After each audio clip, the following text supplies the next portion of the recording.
Hello, I'm Dr. Indrajit Bose. Welcome to the diploma course of the first year of Guru Nanak Institute of Technology. This paper is called Communicative English, and in the course of this paper, we shall be dealing with the various skills which are involved in the study and use of English. We shall be studying a bit of basic grammar, and the focus shall be on the use of reading and writing skills. You know that the diploma course is a skills based course, and you are learning various subjects with hands on experiences so that you can become adept in the use of various skills and you'll be able to function independently in the jobs when you are going in for them. So as far as the study of English is concerned, you have studied English in school before. I think it was a major subject, but you have not studied functional grammar or specifically the reading functions or emphasis on writing so as to be able to function in the workplace. So this paper you will find is focused more on the workplace uses of language, and it is functional English and communicative English which you are going to learn. Now, this is the first lecture in the series, and we shall be beginning with something which is very important, that is the reading skill, and what are the various different types of micro skills that are there in reading. The reading skill is a macro skill area, and there are various sub skills which are also a part of it. So we shall be looking at reading, its functions, its purposes and scope, and also the techniques that are used in reading different types of texts. Now, in the course of this lecture, we shall be dwelling, as I have said, on the various functionalities of reading and the different reading techniques. But before we do that, I think we can begin by looking at the nature and importance of reading first. Now, you get up in the morning. What is the first thing that strikes you? I think it is your smartphone and the WhatsApp messages and other notifications which have come there, right? So those are the things that you keep checking. Then you look at the news flashes on the TV screen when you watch the news. You go out and you're still reading. You look at the newspaper. You read the numbers of the buses, the bus routes, the train routes and numbers. You look at the display charts in the bus station. Then when you are traveling, you look at the shop signs, billboards, signboards, advertisement hoardings and banners, right? But you're still reading over there. When you come to college, you read the notice boards, you read the directions to various rooms and labs, you read the textbooks in class, you read the notes that you have made, that your friends have made, you're still reading. When you go to the library, again, you read books and magazines over there, you're reading. Even in the exam hall, you're reading the question paper, you're reading and writing both in your answer script. When you watch films, sometimes you watch foreign language films, so there are subtitles over there, you're still reading. So I think you can very well understand the tremendous scope and the field of reading, which is very diverse and multitudinous indeed. So we live surrounded by a world of different kinds of texts. Texts are all around us for to read and make sense of. Now the question is, why are we reading them and how are we reading them? So this is what we are going to explore: the nature of reading, the purposes of reading, and different reading techniques like skimming, scanning, and intensive reading. So we hope to discover a bit more about these things in the course of the lecture. Let us see. Now, obviously, if one is to talk in a formal way, then one can say that reading is an important skill area in communication. It brings us close to the outside world and brings the outside world closer to us, rather. So, as I have just spoken about the world of texts or the variety of texts which surround us, so we find that we are reading all the time. Even when you are logged on to the internet, you're looking at your mail or you're looking at various websites, even on your smartphone, when you are looking at WhatsApp messages or other sites and things, you are still reading. So what is this reading basically?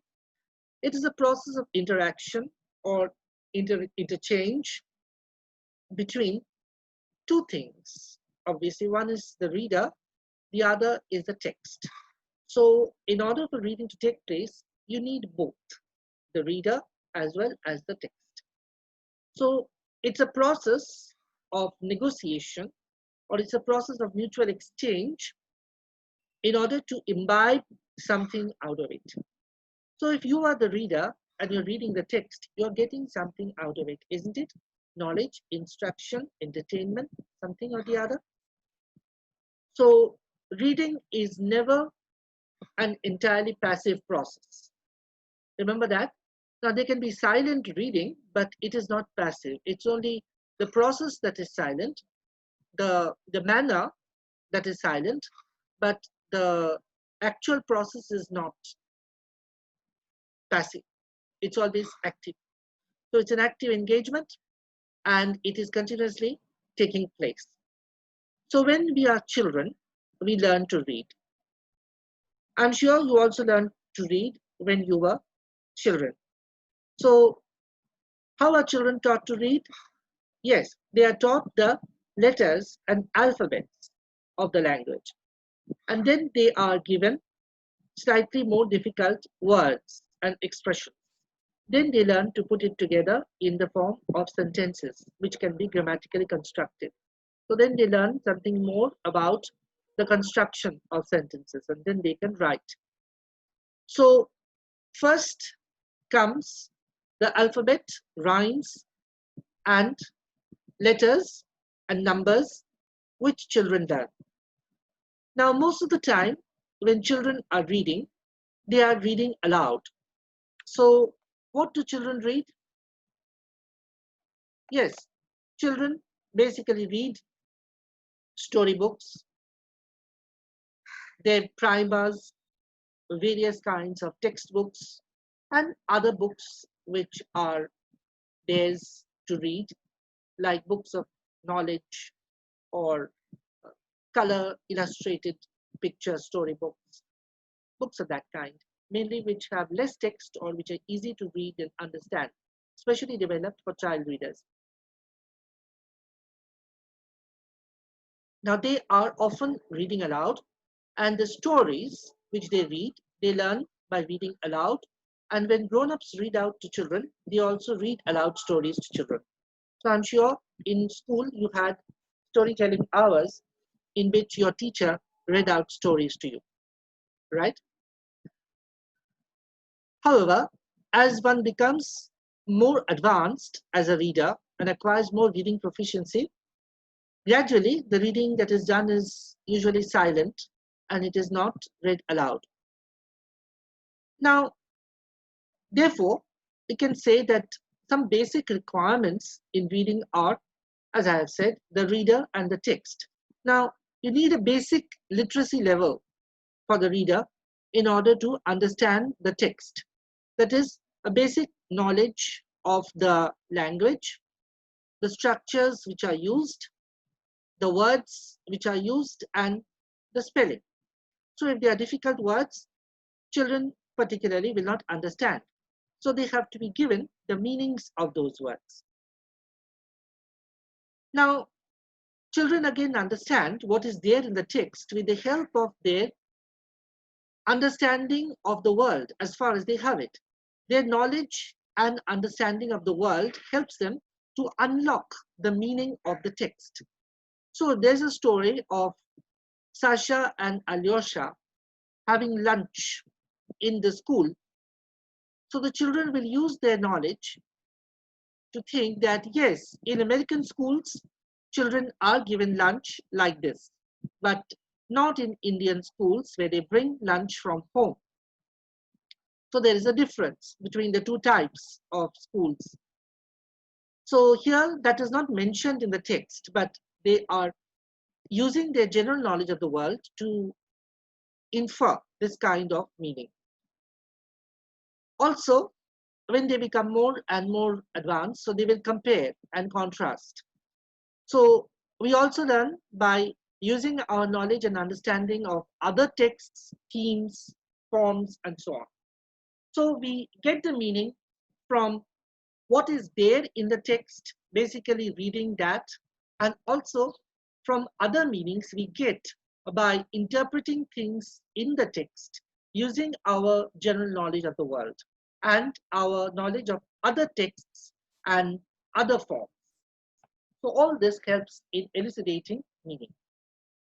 So it's like a gradual process of taking off layers of meaning and understanding from the text. Just like you peel an onion, so you take out the peel one layer after another. So like that, in the text, one takes off layer after layer of meaning and gradually imbibes the deeper understanding of the text. So this is how one reads. Now, how can one become a better reader? Now, there is something about reading speed. Some people read faster, other people read relatively slowly. Now, can we increase our reading speed? That is the question. Or how can we become faster readers or process the information that we are getting from the text very fast? This is a crucial question. Well, to put it very simply, like any other skill, reading is also a skill which can be acquired and it can be improved upon. So we can become better readers or we can develop. What can we do? We can predict or we can use various strategies like predicting. What is there in the text? What is this text about? Is it about man's traveling to the moon? Is it about a new type of game? Is it about the population explosion in India? Is it about globalization? What is it about? We can ask questions about various details in the text. We can also clarify what's the meaning of this word? How is it used over here? Can we use it differently? Let me see how it is used. And also, we can summarize the textual ideas in your own words. So, what we are doing basically by using these kinds of prediction questions, clarifications, other questions is that we try to increase our engagement or involvement with the text. So I'm trying to probe deeper, not just get a superficial understanding of the text, but to get a more in-depth understanding of its inner meanings or its underlying meanings. So also, maybe we can get the information faster if we ask these questions. Let's see. Actually, improving the reading speed depends on the purpose and the types of material which you are using. Now, of course, there are many different kinds of materials which I might use. What do you read? What do you not read, as a matter of fact? You read newspapers, textbooks, pamphlets, you read the instruction manuals that you get from your washing machine or vacuum cleaner. You read a lot of other things, comics, books, books for entertainment, even religious texts like the Bhagavad Gita or the Holy Bible. Sometimes you read relatively slowly, sometimes you read fast. If I'm reading the Bible, I might read slowly. But if I'm reading a comic book, for example, Archie's comics, I might go relatively much faster. So sometimes with easier materials, one has reading speed of around 400 words per minute. So that's pretty fast. Or with some other kinds of materials, one might have even 600 words per minute. It also depends on your comfort level with the book. You can keep a dictionary or thesaurus handy and look up the meanings, or else you note down the words and later on you look up the meanings. See that the meaning does not become a stumbling block in the process of your reading. Don't pause to reread again and again. Don't vocalize the words. Try to go a little faster. Now, how can one become a faster and more efficient reader? Let us explore. Now, there are some rapid reading strategies which we are going to discuss about, like skimming and scanning. There are also intensive reading and SQ3R. Now, we shall be exploring all of these. Now, first of all, what about rapid reading? Now, before I start talking about skimming and scanning, I would just like to talk about the reading of different kinds of texts. Now, let's take an example. Suppose you are reading Tintin in Tibet, and you're reading also a manual of anatomy, a huge voluminous book. Now, why are you reading Tintin in Tibet? And obviously, the reading speed is going to be different. You're going to finish Tintin in Tibet fast. So within a couple of hours or within a day or two. Whereas the manual in anatomy, you might take days or even months to complete. Now, the speed is different. The nature of the books is different. Now, what's the purposes of our reading of these different books? What about the newspaper? Why are we reading the newspaper? For certain things like the newspaper, the manual of anatomy, even the Bible, I am reading to get instruction. In the case of the Bible or the Bhagavad Gita, it is religious instruction, which I am looking for. In certain other cases, like the Tintin in Tibet or the fairy tales of Hans Christian Andersen, for example, I am purely trying to read for entertainment and not for instruction or information.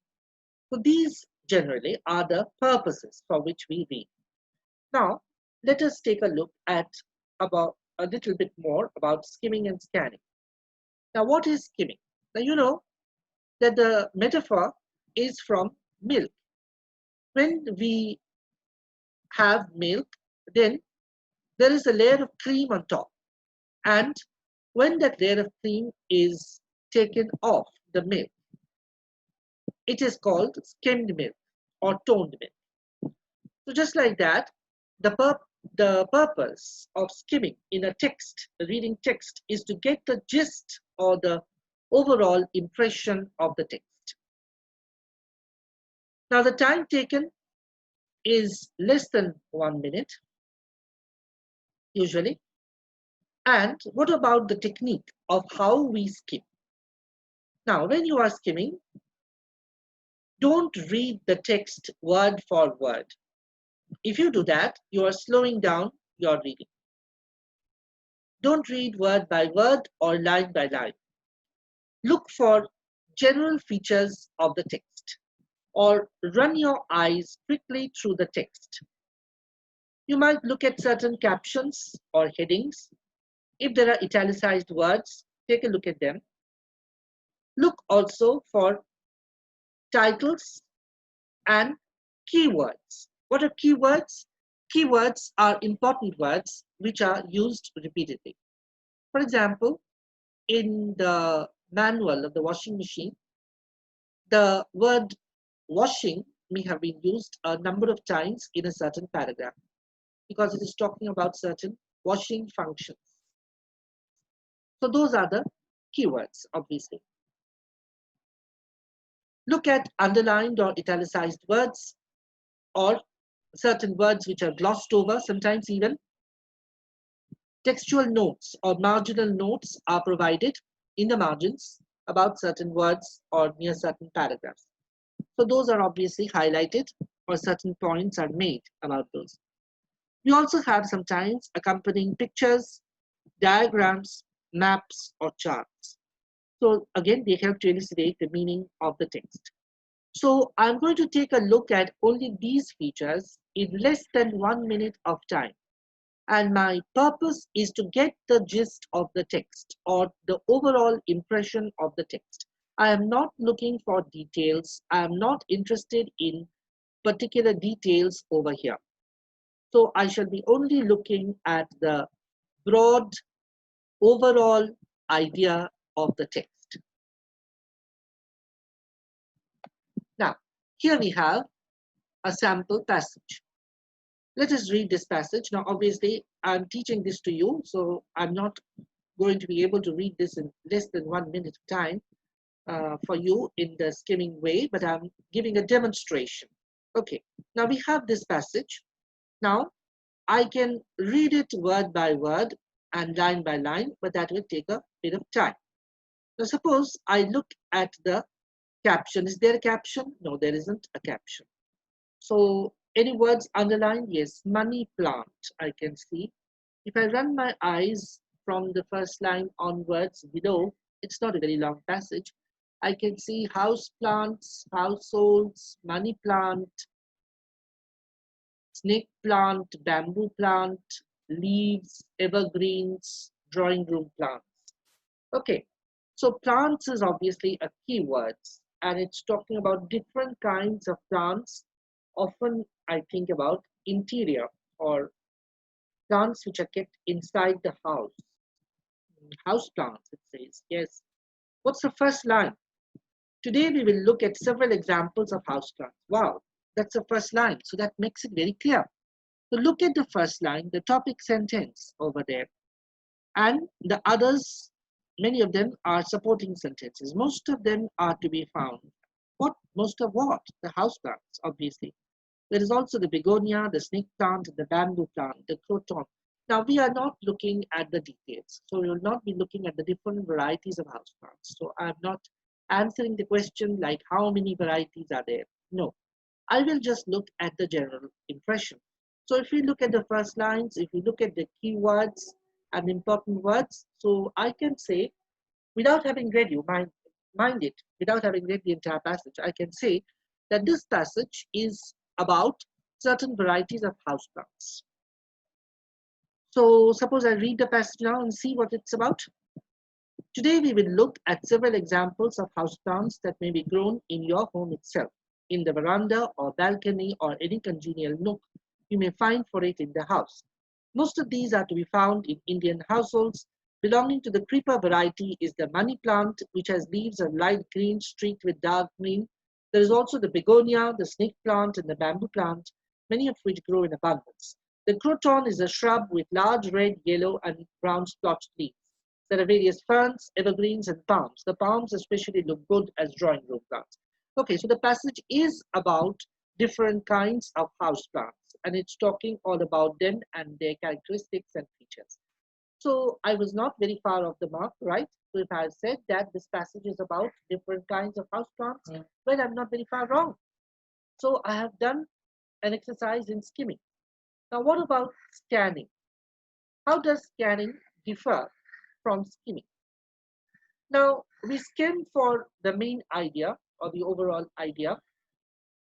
Uh, when we scan for specific details. Now, what do I mean by specific details? Let's say I'm looking for the timings of a certain bus which is leaving New Delhi for Simla on certain days of the week. So the question is about which days of the week, what are the timings, and so on. So I'll be looking at the timings in the timetable, and I can scan it, okay, and say in less than 1 minute, because scanning also takes less than 1 minute time, that these are the days on which the bus leaves for Simla at let's say 9 o'clock in the morning. So which are the days in which the bus leaves at 11 p.m. So again, I quickly look at the table and find it out. So I'm scanning for these specific details. Also, what we do when we scan, let's explain the technique. Okay, when you are scanning, you take a pencil or pen in your hand and first read the questions which are there on the scanning text, because scanning is asking you to spot certain specific information or details. So you have to look for those details, obviously. So when you are going to look for them, so you need to spot them, right? So first you read the questions carefully and find out what exactly you are looking for. Now, once you determine that, sit down with a pen or pencil in hand. Look at the passage and quickly go through the passage and mark out in the passage with pen or pencil the different times, the number of times where those words and expressions or details which are asked for are given. So the number of times the word wool is used, you mark out. The number of times sheep is used, again you mark out. Number of times the places of hill stations, names of hill stations are used. So again, mark out. So there are 4 hill stations, like this. So you underline the keywords, the facts, the dates, the timings, and so on. Also, we differentiate between different similar items. So let's say that there are 6 hill stations which are mentioned, and 4 of them are in North India and 2 are in South India. Now, the questions are asking you which are the hill stations in Northern India. So naturally, there are 4 of them which you have to answer, but not 6. So differentiate between those 4 and the other 2 which are in Southern India.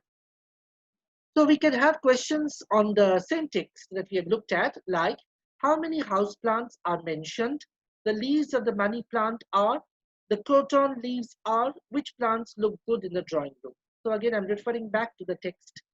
So the first question is how many houseplants are mentioned. So quickly underline money plant, begonia, snake plant, bamboo plant, croton, ferns, evergreens, palms. So how many? Just count that. 1, 2, 3, 4, 5, 6, 7, 8. 8 varieties of plants are mentioned. The leaves of the money plant are light green streaked with dark green. It's mentioned over here. The croton leaves are large red, yellow, and brown splotched leaves. Which plants look good in the drawing room? Ferns, evergreens, and palms. Palms especially look good in the drawing room. So palms is the answer, the last one. So how long does it take to spot these details if you are looking for them?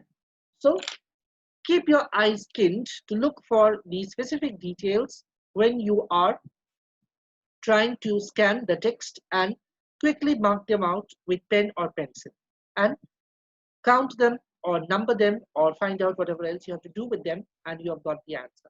So that is scanning. Now both those are rapid reading techniques. However, we have other slower reading techniques when we read slowly and carefully. We read every line we pause on every word. We look at all the images and symbols.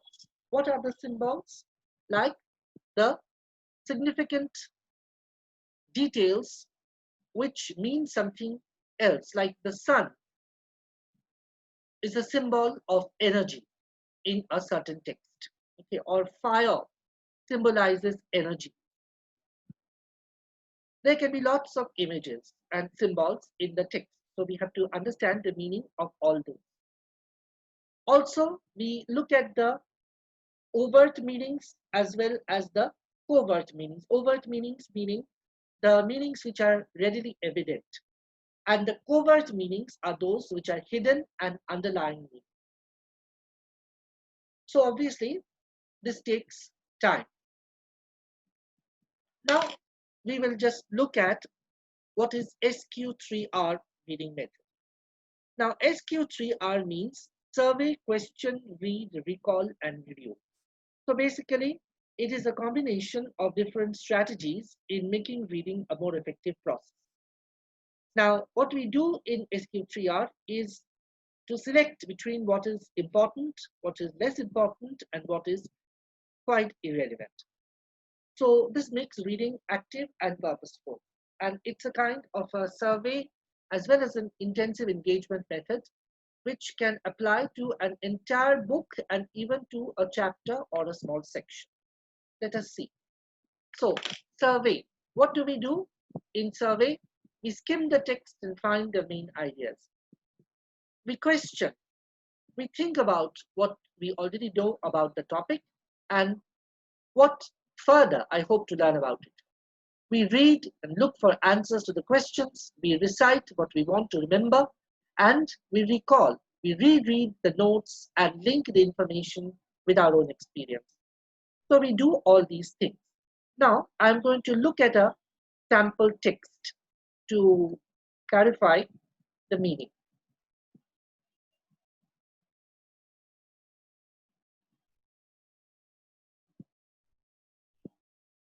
I hope you can see this text which is displayed. Now, let us suppose that I want to skim this text first to get the meaning. So what's the title of this text? Buying a pocket calculator.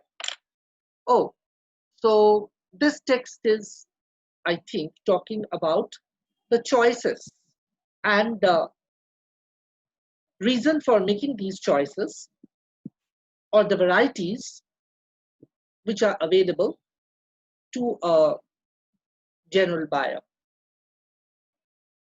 Let's read the first lines of the different paragraphs. This is the first page of the text.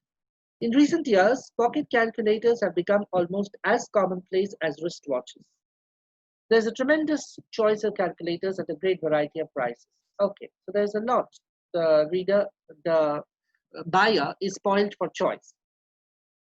The following point should be borne in mind with buying a calculator. So it's about making buying choices. The second important question is how easy the calculator is to use. The display of the figures should be clear so that the figures are easily distinguished. Also, watch out for the decimal point. In some calculators, it is not easy to use. Okay, so this is about display. Now, let us go to the last page of the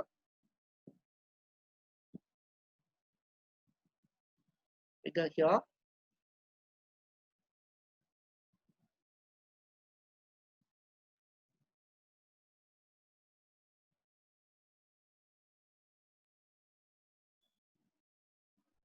Okay, now we will be going back to the text, but let's look at the techniques which we have to use when we are doing the SQ3R. So suppose I'm applying that SQ3R to this text. Now, I can apply it to the whole text, as I was saying, or to the individual sections. Suppose I'm looking at the book, I will look at the title page, the cover, the preface, table of contents, chapter, section headings, sections, and the contents. So if the book is something like Gray's Anatomy, so the title, the chapter contents, section headings, they will tell me that the book is about human physiology. So I can more or less make out what the book is about by looking at these specific details without having read the entire book. The entire book is a huge and voluminous one, mind you. So this is a survey method which we can apply for longish texts. Now then there's a question that we ask. What kind of questions? Looking for reasons, conclusions, deductions, inferences, time factors, location, and so on. So I'm just coming to the text that I highlighted about the pocket calculator. So we will ask questions that. Let us first look at the techniques. We read with a purpose, read at various levels, read at different levels and carry on in spite of difficulties. We recall what we have studied by making memory maps. Gaps can be uncovered. We make word summaries and memory maps. We recite and paraphrase. And then we review, because this helps us to revise and refresh our memories, and we review at periodic intervals. Okay. All right. Now let us go back to the text about the pocket calculator. Yes. So there are different kinds of choices. So let's say we are going to ask questions to this text. So the first question I can think of asking is, why am I buying a pocket calculator? Or why does one buy a pocket calculator? Then I can ask questions like, what sort of calculators is one interested in buying? And then thirdly, what kind of calculators are there? So let's say that you know something about calculators. You know that there are ordinary calculators. There are also calculators which can be of more advanced use, like scientific calculators. So what am I looking for, really? So is the passage going to explain about these kinds of calculators? Okay. So if I read the passage now, I can find that certain words are italicized over here, like special purpose, programmable, printout, clear. So let's see, it's talking about different kinds of calculators in this first paragraph. We just talk about this paragraph and this page itself. So what do we get over here? What are the different types of calculators? Now it says firstly, so there's a numbered list, or there are different types which are discussed sequentially. Oh, that's convenient for us. So what are the things? Firstly, there's a number of things a calculator can do. The most basic type have the 4 arithmetical functions: addition, subtraction, multiplication, and division. Okay, so they are the ones of the most basic type. Next, there are the ones with the memory. Then there are special purpose calculators for scientific mathematical calculations.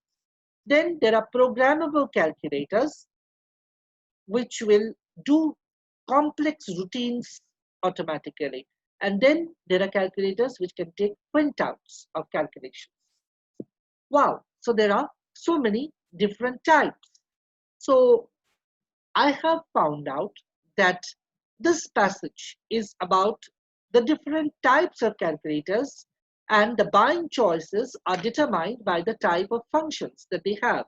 There can be calculators of a simple type doing only arithmetical functions, then those with the memory, those with advanced scientific or other functions, and those which are programmable, and those which can take printouts. So these are some of the choices which the buyer of calculators faces. So the passage is about the complex buying choices. So obviously the buying choice will depend upon what is the use for which the buyer is actually purchasing the calculator. So accordingly, he or she will purchase. So I have asked these questions to the text, and then I have explored how they are answered over there in the text. Now, a few points I will mention about reading technical texts. Now, when we read texts which are long or full of technical explanations or details, then it is better to read the summaries of these texts and questions first, look at the chapter headings and subheadings, skim the first sentence of each paragraph and pick out the keywords. Then formulate questions, then formulate answers, and then read for answers, just like we did with this passage of the pocket calculators, and accordingly get the meaning of the text. So in this way, we can explore the different kinds of texts and get more meaning from them and make our reading more effective and purposeful. So I have outlined different techniques of reading, and I hope it will be of great use to you in your reading in the next years or so to come. This brings us to the end of this lecture. Thank you.